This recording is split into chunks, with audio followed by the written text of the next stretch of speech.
Hey guys, it's Sean Kelly here with Pacific Legacy Law. Today we're going to talk about corporation formation and the documents that it requires to create a company.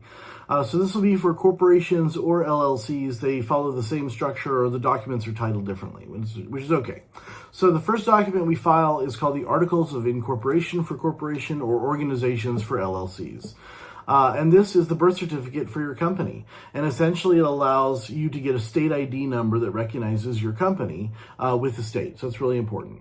Number two is an employer identification number. An employer identification number is a federal number, and this is consistent both with corporations and LLCs, and allows you to pay your federal taxes. The statement of information is the same as well for both LLCs and corporations, and it tells the state where to mail things, who's in charge, who owns the company, so on and so forth.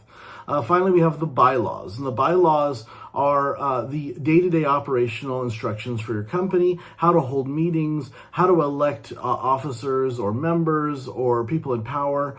Generally, if it's a small company with just you and a couple of shareholders or a couple of members, then it's not very complicated. But these bylaws can be incredibly complicated if you're PepsiCo.